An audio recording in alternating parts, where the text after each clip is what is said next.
Hello there. I'm your imaginary friend. We've got something different ahead of us. This is a collection of Nathaniel Hawthorne's notes on a story that was never finished. Now, as always, bear in mind that sometimes an author will have included something in their work that at the time of writing seemed fine to them, and it's not always fine. These may not have even seemed fine to him at the time. These are just his notes. So don't expect really for there to be a story from beginning to end that develops in any meaningful way. Uh, this is a set in a series of, as he wrote them, thoughts about a story. So it's more like there is a story there, but it's like he's picked up a story, an idea of a story that he has in his mind, and he's holding it up and turning it around to look at it from different directions to see how can he best tell this story. So you'll see things change over time. You'll see sections that seem to repeat things that happened before, other things that happened that should have happened later. That it's not really in any order. It's more sort of he's just musing about how this is going to become a story. So enough about me musing about his musings. Let's get into it. This is the Ancestral Footstep, outlines of an English romance, and the dates in here I'm pretty sure are the dates that he wrote this, not intended to be dates in a story. I'm belaboring this point on it. Anyway, let's get on.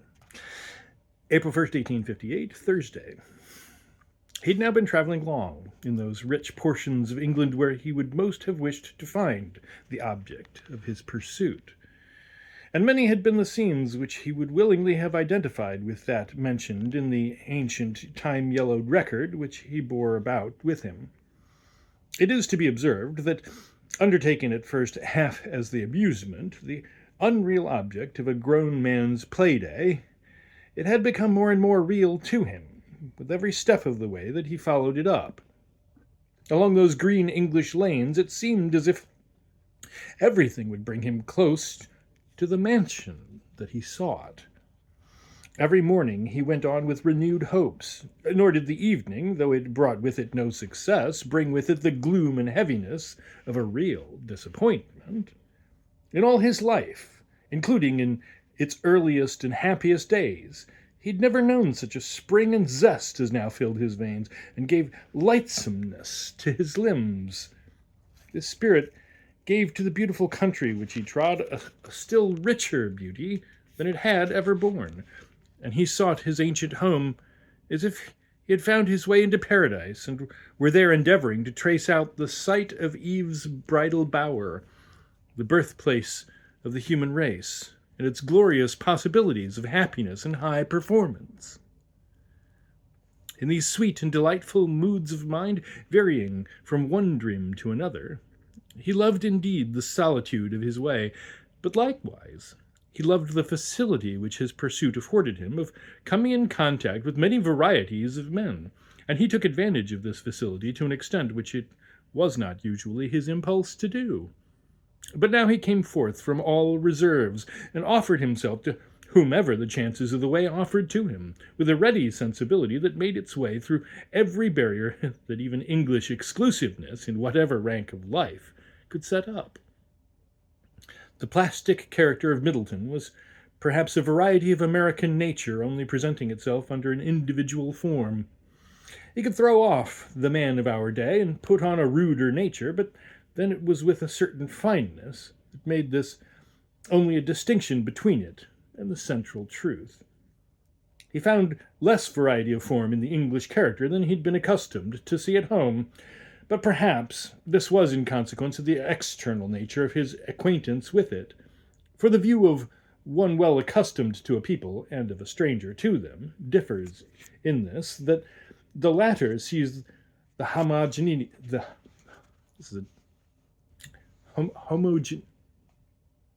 okay, I'm having trouble with this word. Homogeneity.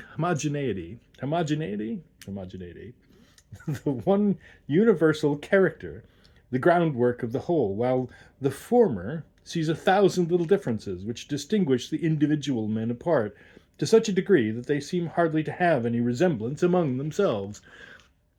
But just at the period of his journey when we take him up, Middleton had been for 2 or 3 days the companion of an old man who interested him more than most of his wayside companions, the more especially as he seemed to be wandering without an object, or with such a dreamy object as that which led Middleton's own steps onward. He was a plain old man enough, but with a pale, strong-featured face and white hair, a certain picturesqueness and venerableness which Middleton fancied might have befitted a richer garb than he now wore. In much of their conversation, too, he was sensible that, though the stranger betrayed no acquaintance with literature, nor seemed to have conversed with cultivated minds, yet the results of such acquaintance and converse were here. Middleton was inclined to think him, however, an old man, one of those itinerants, such as Wordsworth represented in the Excursions, who smooth themselves by the attrition of the world and gain a knowledge equivalent to or better than that of books from the actual intellect of man, awake and active around them. Often, during the short period since their companionship originated, Middleton had felt impelled to disclose to the old man the object of his journey, and the wild tale by which, after 200 years, he'd been blown, as it were, across the ocean, and drawn onward to commence this search. The old man's ordinary conversation was of a nature to draw forth such a confidence as this, frequently turning on the traditions of the wayside, the reminiscences that lingered on the battlefields of the Roses, or of the Parliament, like flowers nurtured by the blood of the slain, and prolonging their race through the centuries for the wayfarer to pluck them. Or the family histories of the castles, manor houses, and seats which, of various epochs, had their park gates along the roadside, and would be seen with dark grey towers or ancient gables, or more modern forms of architecture, rising up among clouds of ancient oaks. Middleton watched earnestly to see if in any of these tales there were circumstances resembling those striking and singular ones which he had borne so long in his memory, and on which he was now acting in so strange a manner. But there was a good deal of variety of incident in them. There never was any combination of incidents having the peculiarity of this.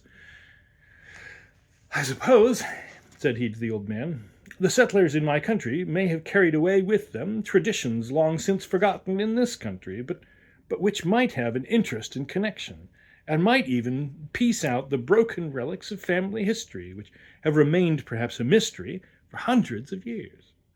I can conceive even that this might be of importance in settling the heirship of estates, but which now, only the 2 insulated parts of the story being known, remain a riddle, although the solution of it is actually in the world, and if only these 2 parts could be united across the sea, like the wires of an electric telegraph." "There's an impressive idea," said the old man. "Do you know any such tradition as you've hinted at?" April 13th. Middleton could not but wonder at the singular chance that had established him in such a place, and in such society, so strangely adapted to the purposes with which he had been wandering through England.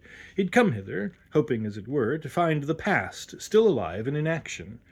And here it was so, in this one only spot, and these few persons in the midst of whom he had suddenly been cast. With these reflections he looked forth from his window into the old-fashioned garden, and at the stone sundial, which had numbered all the hours, all the daylight and serene ones, at least, since his mysterious ancestor left the country. And is this then, he thought to himself, the establishment of which some rumour had been preserved? Was it here that the secret had its hiding-place in the old coffer, in the cupboard, in the secret chamber, or whatever was indicated by the apparently idle words of the document which he had preserved? He still smiled at the idea, but it was with a pleasant, mysterious sense that his life had at last got out of the dusty reel, and that strangeness had mixed itself up with his daily experience. With such feelings he prepared himself to go down to dinner with his host. He found him alone at table, which was placed in a dark old room, modernized with every English comfort, and the pleasant spectacle of a table set with the whitest of napery and the brightest of glass and china. The friendly old gentleman, as he had found him from the first, became doubly and trebly so in that position which brings out whatever warmth of heart an Englishman has, and given it to him if he has none. The impressionable and sympathetic character of Middleton answered to the kindness of his host, and by the time the meal was concluded, the two were conversing with almost as much zest and friendship as if they were similar in age, even fellow countrymen, had known one another all their lifetime. Middleton's secret, it may be supposed, came often to the tip of his tongue, but still he kept it within, from a natural repugnance to bring out the one romance of his life.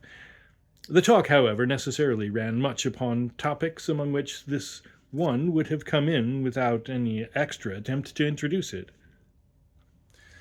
"The decay of old families," said the master, "is much greater than would appear on the surface of things. We have such a reluctance to part with them. We are content to see them continued by any fiction, through any indirections, rather than to dispense with old names. In your country, I suppose, there is no such reluctance. You're willing that one generation should blot out all that preceded it, and be itself the newest and only age of the world." "Not quite so," answered Middleton. "At any rate, if there be such a feeling in the people at large, I doubt whether, even in England, those who fancy themselves possessed of claims to birth cherish them more as a treasure than we do. It is, of course, 1,000 times more difficult for us to keep alive a name amid 1,000 difficulties sedulously thrown around it by our institutions than for you to do where your institutions are anxiously calculated to promote the contrary purpose. It has occasionally struck me, however, that the ancient lineage might often be found in America. For a family which has been compelled to prolong itself here through the female line and through alien stocks." "Indeed, my young friend," said the master, "if that be the case, I should like to speak further with you upon it, for I can assure you there are sometimes vicissitudes in old families that make me grieve to think that a man cannot be made for the occasion." All this while, the young lady at table had remained almost silent, and Middleton had only occasionally been reminded of her by the necessity of performing some of those offices which put people at table under a Christian necessity of recognizing one another. He was, to say the truth, somewhat interested in her, yet not strongly attracted by the neutral tint of her dress and the neutral character of her manners. She did not seem to be handsome, although, with her face full before him, he had not quite made up his mind on this point.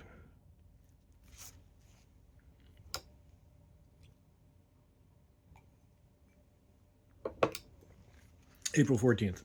So, here was Middleton, now at length seeing indistinctly a thread, to which the thread that he had so long held in his hand, the hereditary thread that ancestor after ancestor had handed down, might seem ready to join on. He felt as if they were the 2 points of an electric chain, which, being joined, an instantaneous effect must follow. Earnestly as he would have looked forward to this moment, had he in sober reason ever put any real weight on the fantasy in pursuit of which he had wandered so far, he now, that it actually appeared to be realizing itself, paused with a vague sensation of alarm. The mystery was evidently one of sorrow, if not of crime, and he felt as if that sorrow and crime might not have been annihilated even by being buried out of human sight and remembrance so long. He remembered to have heard or read how that once an old pit had been dug open, in which were found the remains of persons that, as the shuddering bystanders traditionally remembered, had died of an ancient pestilence, and out of that old grave had come a new plague that slew the far-off progeny of those who had first died by it. Might not some fatal treasure like this, in a moral view, be brought to light by the secret into which he had so strangely been drawn? Such were the fantasies with which he awaited the return of Alice, whose light footsteps sounded afar along the passages of the old mansion. And then all was silent. At length he heard the sound a great way off, as he concluded, of her returning footstep, approaching from chamber to chamber and along the staircases, closing the doors behind her. At first he paid no great attention to the character of these sounds, but as they drew nearer he became aware that the footstep was unlike those of Alice. Indeed, as unlike as could be, very regular, slow, yet not firm, so that it seemed to be that of an aged person sauntering listlessly through the rooms. We have often alluded to Middleton's sensitiveness and the quick vibrations of his sympathies, and there was something in this slow approach that produced a strange feeling within him, so that he stood breathlessly looking towards the door by which these slow footsteps were to enter. At last there appeared in the doorway a venerable figure, clad in a rich, faded dressing gown, and standing on the threshold, looked fixedly at Middleton, at the same time holding up a light in his left hand. In his right was some object that Middleton did not distinctly see, but he knew the figure, and recognized the face.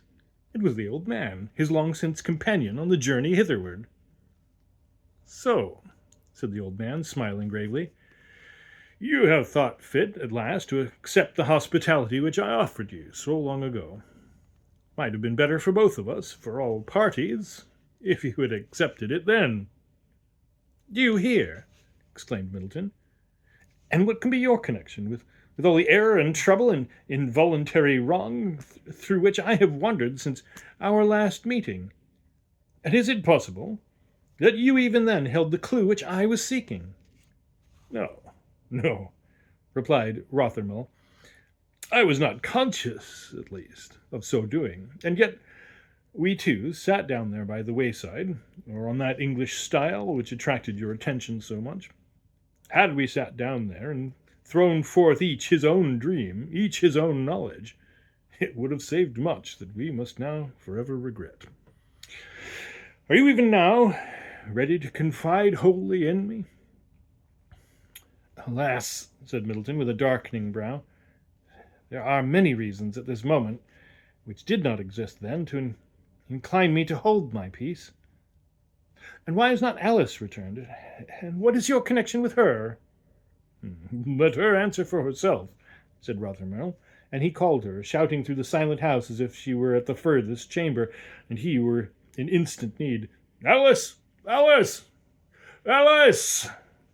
Here is one who would know what is the link between a maiden and her father." Amid the strange uproar which he made, Alice came flying back, not in alarm, but only in haste, and put her hand within his own. "Hush, father," said she. "This is not time."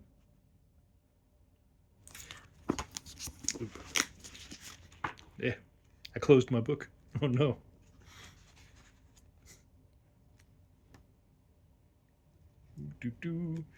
That's terrible. Okay, all right. I found it again.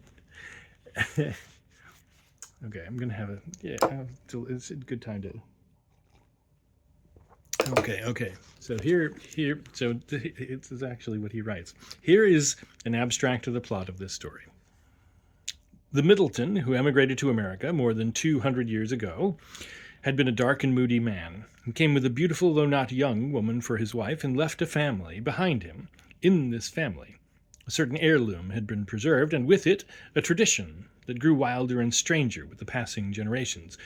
The tradition had lost, if it ever had, some of its connecting links, but it referred to a murder, to the expulsion of a brother from the hereditary house in some strange way, and to a bloody footstep which he had left impressed into the threshold as he turned about to make a last remonstrance.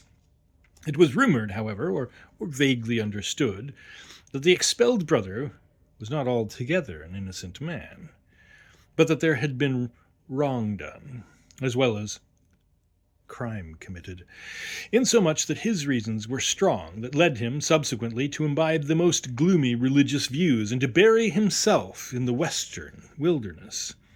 These reasons he had never fully imparted to his family, but had necessarily made allusions to them, which had been treasured up and doubtless enlarged upon.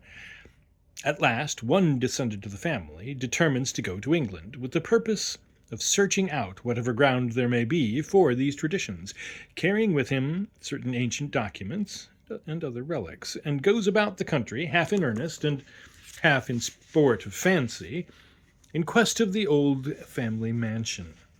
He makes singular discoveries, all of which bring the book to an end unexpected by everybody, and not satisfactory to the natural yearnings of novel readers. In the traditions that he brought over, there was a key to some family secrets that were still unsolved, and that controlled the descent of estates and titles. His influence upon these matters involves him in divers strange and perilous adventures, and at last it turns out that he himself is the rightful heir to the titles and estate that had passed into another name within the last half-century. But he respects both, feeling that it is better to make a virgin soil than to try to make the old name grow in a soil that had been darkened with so much blood and misfortune as this.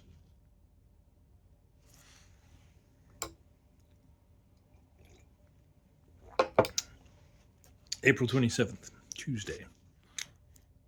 It was with a delightful feeling of release from ordinary rules that Middleton found himself brought into this connection with Alice, and he only hoped that this play-day of his life might last long enough to rest him from all that he had suffered.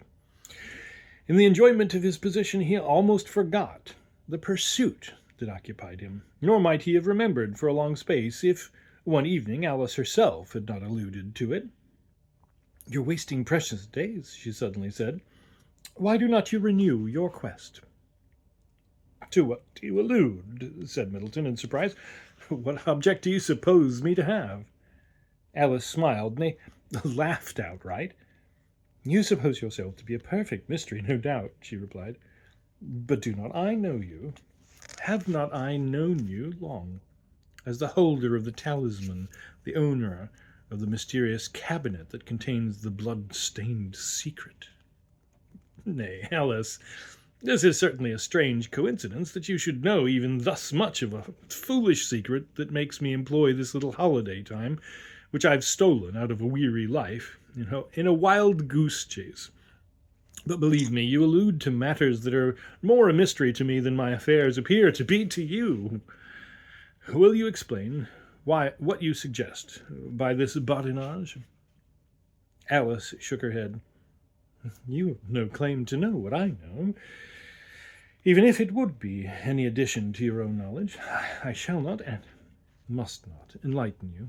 You must burrow for the secret with your own tools, in your own manner, and in a place of your own choosing. I am bound not to assist you." "Alice, this is a wilful, wayward, unjust," cried Middleton, with a flushed cheek. "I've not told you, yet you know well, that the deep and real importance which the subject has for me. We've been together as friends, yet the instant when there comes up an occasion when the slightest friendly feeling would induce you to do me a good office, you assume this altered tone." "My tone is not in the least altered in respect to you," said Alice. "All along, as you know, I have reserved myself on this very point, it being, I candidly tell you, impossible for me to act in your interest in the manner alluded to. If you choose to consider this unfriendly, as being less than the terms on which you conceive us to have stood, give you a right to demand of me, you must present it as you please. I shall not the less retain for you the regard due to one who has certainly befriended me in very untoward circumstances." This conversation confirmed the previous idea of Middleton that some mystery of a peculiarly dark and evil character was connected with the family secret with which he was himself entangled. But it perplexed him to imagine in what way this, after the lapse of so many years, should continue to be a matter of real importance at the present day. All the actors in the original guilt, if guilt it were, must have been long ago in their graves. Some in the churchyard of the village, with those moss-grown letters embossed in their names. Some in the church itself, with mural tablets recording their names over the family pew, and one, it might be, far over the sea, where his grave was first made under the forest leaves though now a city had grown up around it. Yet here he was, the remote descendant of that family, setting his foot at last in the country, and as secretly as might be, and all at once his mere presence seemed to revive the buried secret, almost to awake the dead who partook of that secret and enacted it. There was a vibration from the other world, continued and prolonged into this, the instant that he stepped upon the mysterious and haunted ground. He knew not in what way to proceed. He could not but feel that there was something not exactly within the limits of propriety in being here, disguised, at least not known in his true character, prying into the secrets of a proud and secluded Englishman. But then he said to himself on his own side of the question, the secret belonged to himself by exactly as ancient a tenure and by precisely as strong a claim as to the Englishman. His rights were just as powerful and well-founded as those of his ancestor had been nearly 3 centuries ago, and here the same feeling came over him that he was that very personage, returned after all these ages to see if his foot would fit this bloody footstep left of old upon the threshold. The result of all this cogitation was, as the reader will have foreseen, that he decided to continue his researches, and his proceedings being pretty defensible, let the result take care of itself. For this purpose he went next day to the hospital, and ringing at the master's door, was ushered into the old-fashioned, comfortable library, where he had spent that well-remembered evening which threw the first ray of light on the pursuit that now seemed developing into such strange and unexpected consequences. Being admitted, he was desired by the domestic to wait, as his reverence was at that moment engaged with a gentleman on business. Glancing through the ivy that mantled over the window, Middleton saw that this interview was taking place in the garden, where the master and his visitor were walking to and fro in the avenue of box, discussing some matter, as it seemed to him, with considerable earnestness on both sides. He observed, too, that there was warmth, passion, a disturbed feeling on the stranger's part, while on that of the master it was a calm, serious, earnest representation of whatever view he was endeavoring to impress on the other. At last the interview appeared to come toward a climax, the master addressing some words to his guest, still with undisturbed calmness, to which the latter replied by a violent and even fierce gesture, as it should seem of menace, not toward the master, but some unknown party. And then, hastily turning, he left the garden, and was soon heard riding away. The master looked after him a while, and then, shaking his white head, returned into the house, and soon entered the parlour. He looked somewhat surprised, and as it struck Middleton, a little startled at finding him there. Yet he welcomed him with all his former cordiality, indeed, with a friendship that thoroughly warmed Middleton's heart, even to its coldest corner. "This is strange," said the old gentleman. "Do you remember our conversation on that evening when I first had the unlooked-for pleasure of receiving you as a guest into my house? At that time I spoke to you of a strange family story, which there was no denouement, such as a novel writer would desire, and which had remained in that unfinished posture for more than 200 years. Well, perhaps it will gratify you to know that there seems a prospect of that wanting termination being supplied." "Indeed," said Middleton.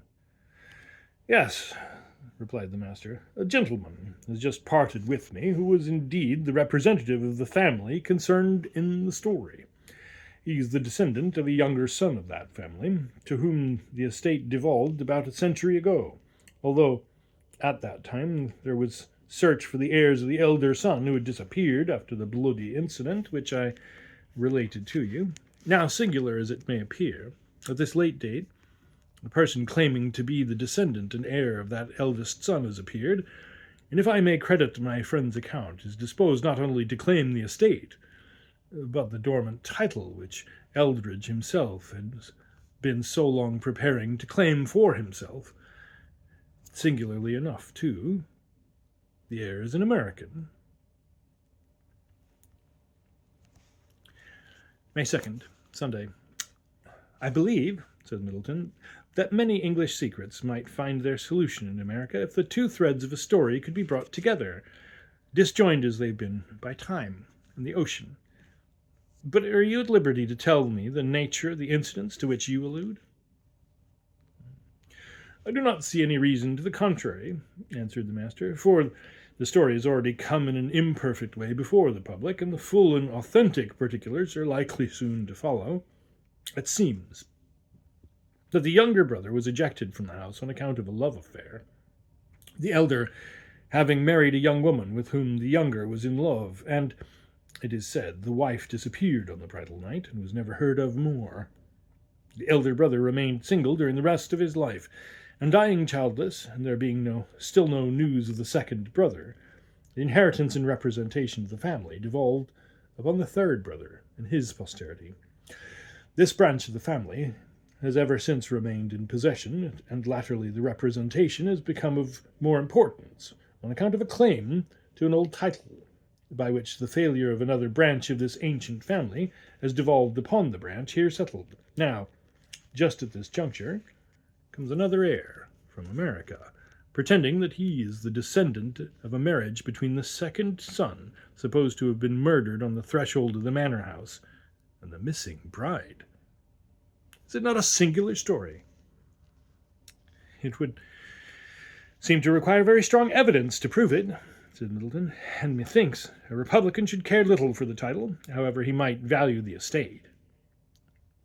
Both, said the master, smiling, would be equally attractive to your countrymen. But there are further particulars in connection with this claim.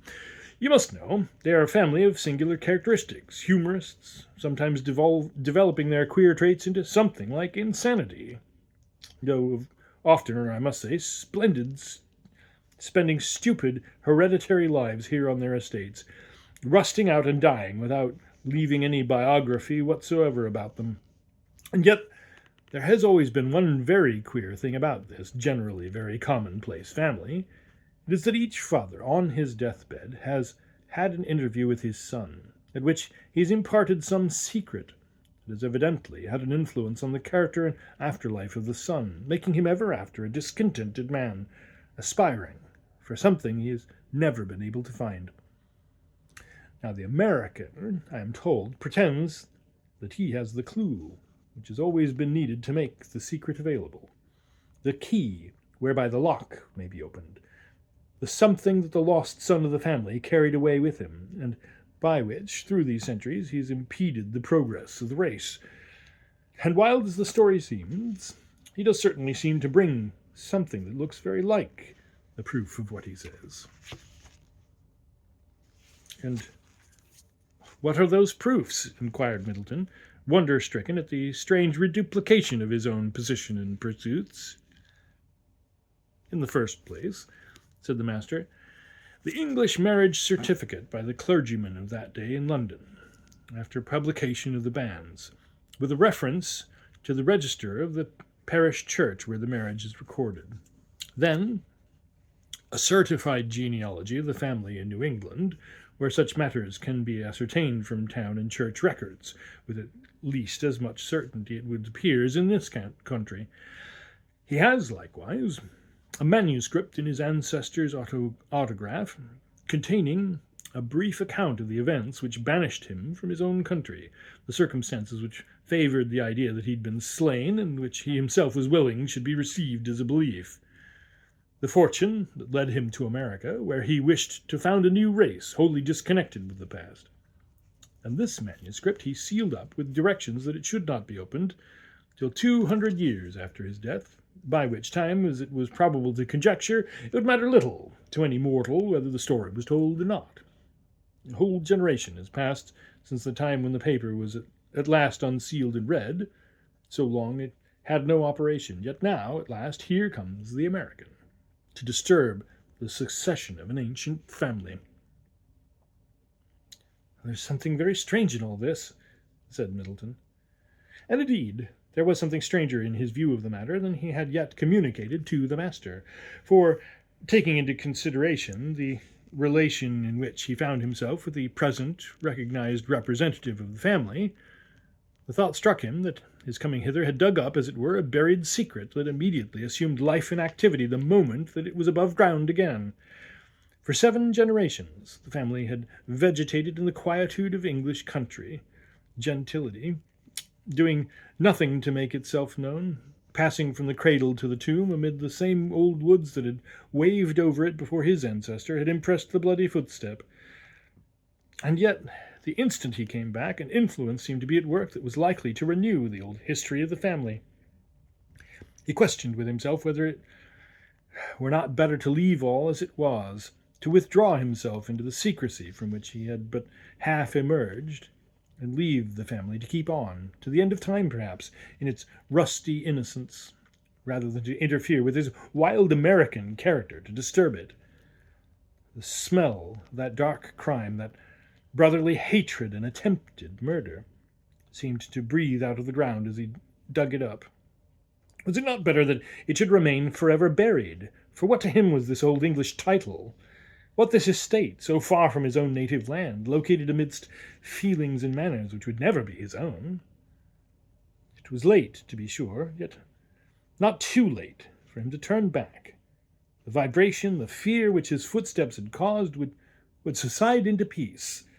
Meditating in this way, he took a hasty leave of the kind old master, promising to see him again at an early opportunity.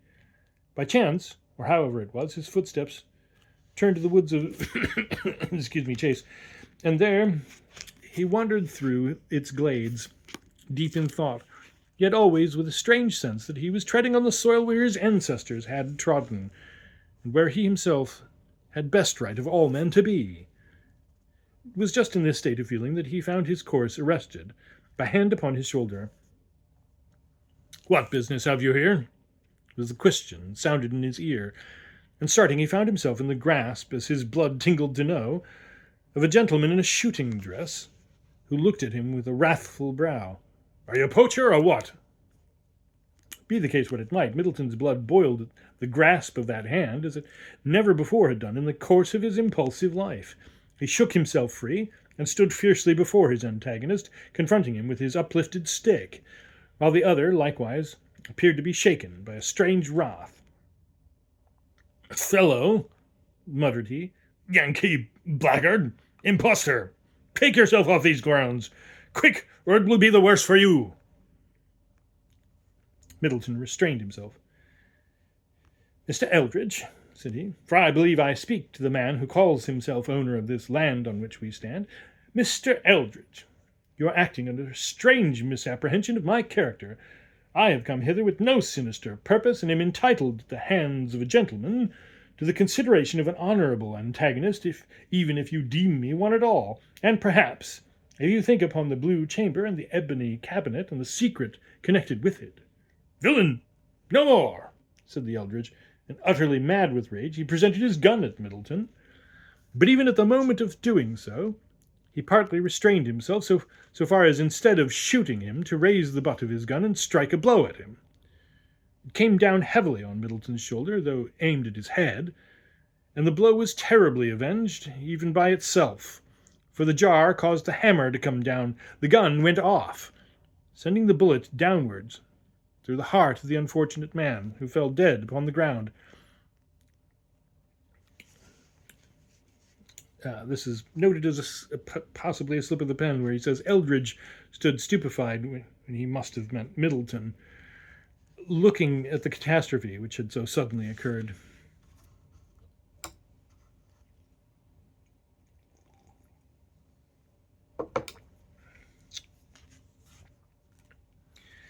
May 3rd, Monday. So, here was the secret, suddenly made safe in this so terrible way, its keepers reduced from 2 parties to 1 interest, the other, who alone knew of this age-long mystery and trouble, now carrying it into eternity, were a long line of those who partook of the knowledge, and each successive generation might now be waiting to inquire of him how he had held his trust. He'd kept it well, there was no doubt of it, for there he lay, dead upon the ground, having betrayed it to no one, though by a method which none could have foreseen the whole had come into the possession of him who had brought hither but half of it. Middleton looked down in horror upon the form that had just been so full of life and wrathful vigour, and now lay so quietly. Being wholly unconscious of any purpose to bring about the catastrophe, it had not at first struck him that his own position was in any manner affected by the violent death, under such circumstances, of the unfortunate man. But now it suddenly occurred to him that there had been a train of incidents all calculated to make him the object of suspicion, and he felt that he could not, under the English administration of law, be suffered to go at large, without rendering a strict account of himself and his relations with the deceased. He might indeed fly, he might still remain in the vicinity, and possibly escape notice. But was not the risk too great? Was it just even to be aware of this event and not relate fully the manner of it, lest a suspicion of blood guiltiness should rest upon some innocent head?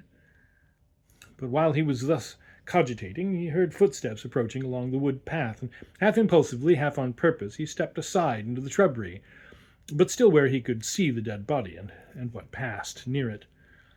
The footsteps came on, and at the turning of the path, just where Middleton had met Eldridge, the newcomer appeared in sight. It was Hooper, in his usual dress of velveteen, looking now seedy, poverty-stricken, and altogether in ill case, trudging moodily along, with his hat pulled over his brows, so that he did not see the ghastly object before him till his foot absolutely trod upon the dead man's hand. Being thus made aware of the proximity of the corpse, he started back a little, yet evincing such small emotion as did credit to his English reserve, and uttering a low exclamation, cautiously low indeed, he stood looking at the corpse a moment or two, apparently in deep meditation. He then drew near, bent down, and without evincing any horror at the touch of death in this horrid shape, he opened the dead man's vest, inspected the wound, satisfied himself that life was extinct, and then nodded his head and smiled gravely.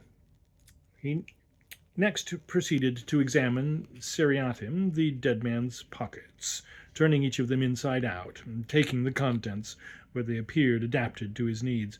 For instance, a silken purse, through the interstices of which some gold was visible, a watch, which, however, had been injured by the explosion and had stopped just at the moment, 21 minutes past 5, when the catastrophe took place. Hooper ascertained by putting the watch to his ear that this was the case, then pocketing it, he continued his researches. He likewise secured a notebook, on examining which he found several banknotes and some other papers, and having done this, the thief stood considering what to do next. Nothing better occurring to him, he thrust the pockets back, gave the corpse as nearly as he could the same appearance as it had worn before he found it, and hastened away, leaving the horror there on the wood path. He'd been gone only a few minutes, when another step, a light woman's step, was heard coming along the pathway, and Alice appeared, having on her usual white mantle, straying along with that fearlessness which characterized her so strangely, and made her seem like one of the denizens of nature. She was singing in a low tone one of those airs which have become so popular in England as Negro melodies, when suddenly, looking before her, she saw the blood-stained body on the grass, the face looking ghastly upward. Alice pressed her hand upon her heart. It was not her habit to scream, not the habit of that strong, wild, self-dependent nature. The exclamation which broke from her was not for help, but the voice of her heart crying out to herself. For an instant she hesitated, as if not knowing what to do, then approached, and with her white maiden hand felt the brow of the dead man, tremblingly but yet firm, and satisfied herself that life had wholly departed. She pressed her hand that had just touched the dead man's on her forehead, and gave a moment to thought. What her decision might have been we cannot say, for while she stood in this attitude, Middleton stepped from his seclusion, and at the noise of his approach she turned suddenly round, looking more frightened and agitated than at the moments when she had first seen the dead body. She faced Middleton, however, and looked him quietly in the eye. "You see this?" said she, gazing fixedly at him. "It is not at this moment that you first discover it." "No," said Middleton frankly, "it is not. I was present at the catastrophe. In one sense, indeed, I was the cause of it. But, Alice, I need not tell you that I'm no murderer." "A murderer? No," said Alice, still looking at him with the same fixed gaze. "But you and this man were at deadly variance. He would have rejoiced at any chance that would have laid you cold and bloody on the earth, as he is now. Nay, he would most eagerly have seized on any fair-looking pretext that would have given him a chance to stretch you there. The world will scarcely believe, when it knows all about your relations with him, that his blood is not on your hand. Indeed, said she, with a strange smile, I see some of it there now. And in very truth, so there was, a broad blood stain that had dried on Middleton's hand. He shuddered at it, but essayed vainly to rub it off. You see, said she, it was foreordained that you should shed this man's blood. Foreordained that by digging into that old pit of pestilence you should set the contagion loose again. You should have left it buried forever. But now, what do you mean to do? To proclaim this catastrophe, replied Middleton, is the only honest and manly way. What else can I do? You can and ought to leave him on the wood path where he's fallen, said Alice, and go yourself to take advantage of the state of things which Providence has brought about. Enter the old house, the hereditary house where, now at least, you alone have a right to tread. Now is the hour, always within your grasp. Let the wrong of 300 years be righted, and come back thus to your own, to these hereditary fields, this quiet, long-descended home, to title, to honour. Yet as the wild maiden spoke thus, there was a sort of mockery in her eyes, on her brow, gleaming through all her face, as if she scorned what she thus pressed upon him, the spoils of the dead man who lay at their feet. Middleton, with his susceptibility, could not but be sensible of a wild and strange charm, as well as horror, in the situation. It seemed such a wonder that here, in formal, orderly, well-governed England, so wild a scene as this should have occurred, that they two should stand here, deciding on the descent of an estate and the inheritance of a title, holding a court of their own. Come, then, said he at length, let us leave this poor fallen antagonist in his blood and go whither you will lead me. I will judge for myself. At all events, I will not leave my hereditary home without knowing what my power is. Come, responded Alice, and she turned back, but then returned and threw a handkerchief over the dead man's face, with which, while they spoke, it assumed that quiet, ecstatic expression of joy which often is observed to overspread the faces of those who die of gunshot wounds, however fierce the passion in which the spirits took their flight. This strange, grand, awful joy did the dead man gaze upward into the very eyes and hearts, as it were, of the two that now bent over him. They looked at one another. Whence comes this expression? Said Middleton thoughtfully. Alice, methinks he is reconciled to us now. We are members of one reconciled family, all of whom are in heaven but me.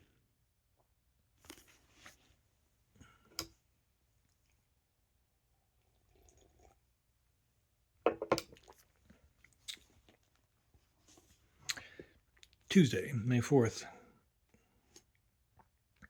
How strange is this whole situation between you and me, said Middleton, as they went up the winding pathway that led towards the house.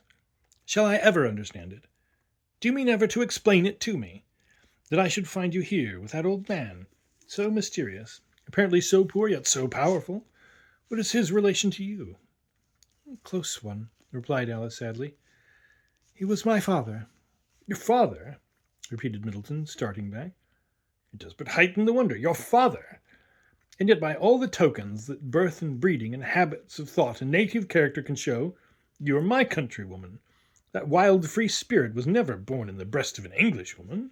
That slight frame, that slender beauty, that frail envelopment of a quick, piercing yet stubborn and patient spirit, are those the properties of an English maiden?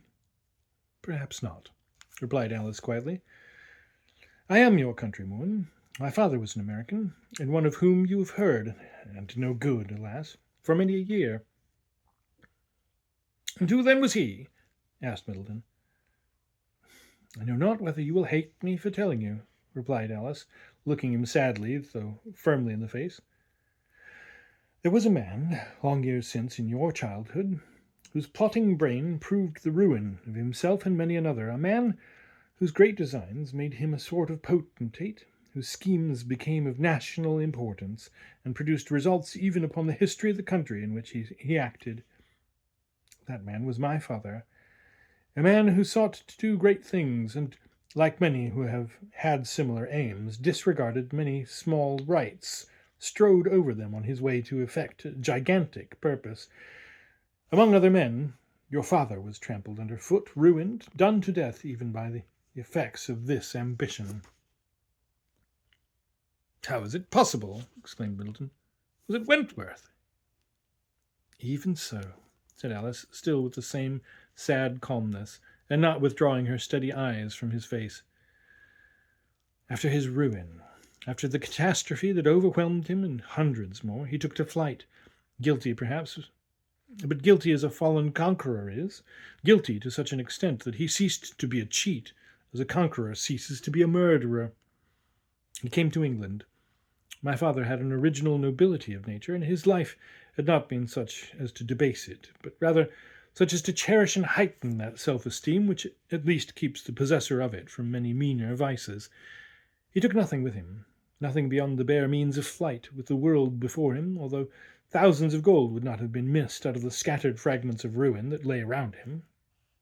He found his way hither, led as you were, by a desire to reconnect himself with the place whence his family had originated, for he too was of a race which had something to do with the ancient story which has now been brought to a close. Arrived here, there were circumstances that chanced to make his talents and habits of business available to this Mr. Eldridge, a man ignorant and indolent, unknowing how to make the best of the property that was in his hands. By degrees he took the estate into his management, acquiring necessarily a preponderating influence over such a man." "And you," said Middleton, "have you been all along in England? For you must have been little more than an infant at the time." "A mere infant," said Alice, "and I remained in our own country under the care of a relative who left me much to my own keeping, much to the influences of that wild culture which the freedom of our country gives to its youth. It is only 2 years that I've been in England." "This, then," said Middleton thoughtfully, "accounts for much that has seemed so strange in the events through which we've passed. For the knowledge of my identity and my half-defined purpose, which has always glided before me, and thrown so many strange shapes of difficulty in my path.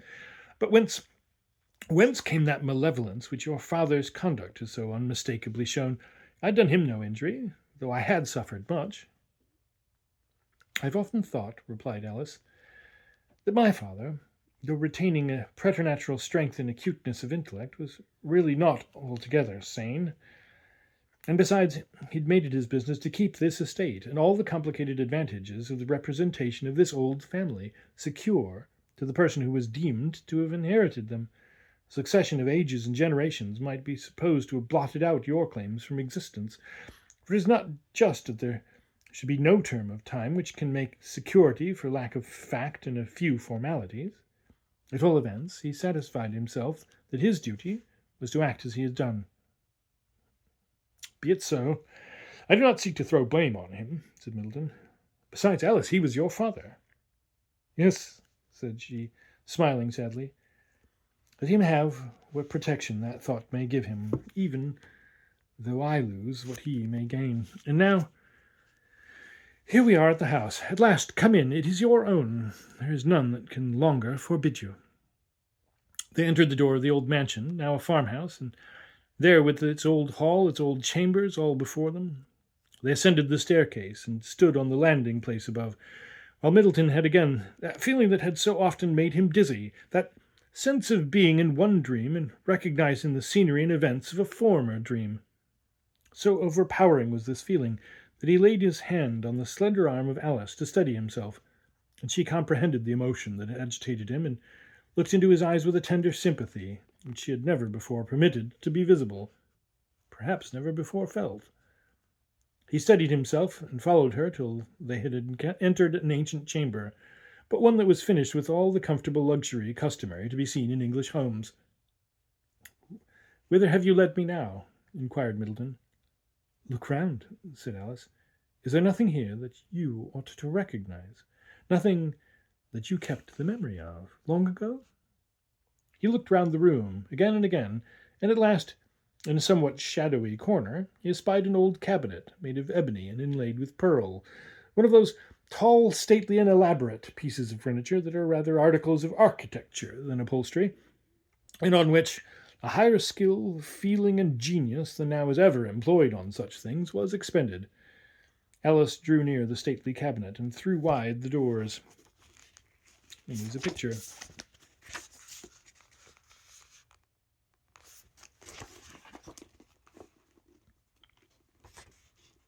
Which, like the portals of a palace, stood between two pillars. It all seemed to be unlocked, showing within some beautiful old pictures of the panel of the doors, and a mirror that opened a long succession of mimic halls, reflection upon reflection, extending to an interminable nowhere. "And what is this?" said Middleton. "A cabinet? Why do you draw my attention so strongly to it?" "Look at it well," said she. Do you recognize nothing there?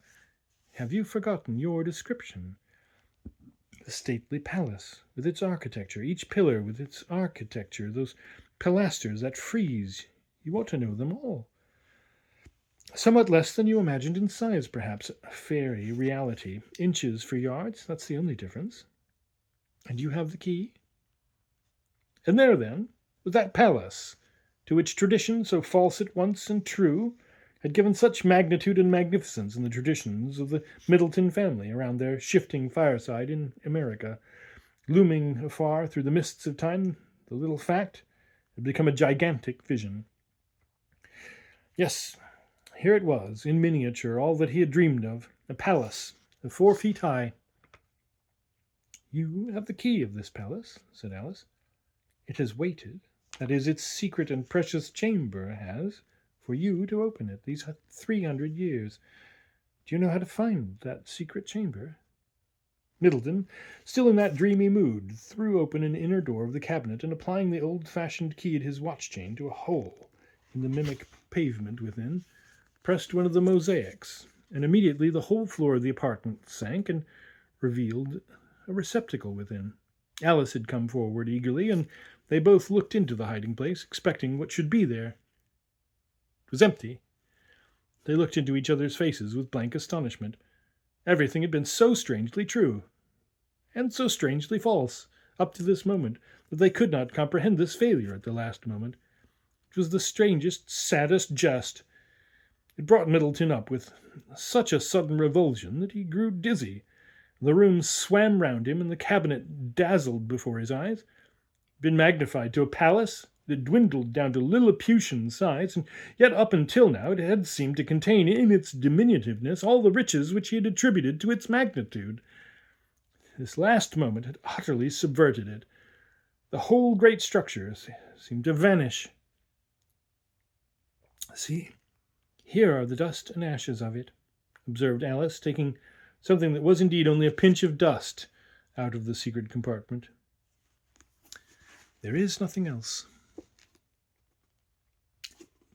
It seems like a good stopping point, and indeed the next part is labeled as part 2. So we will continue with that at another time.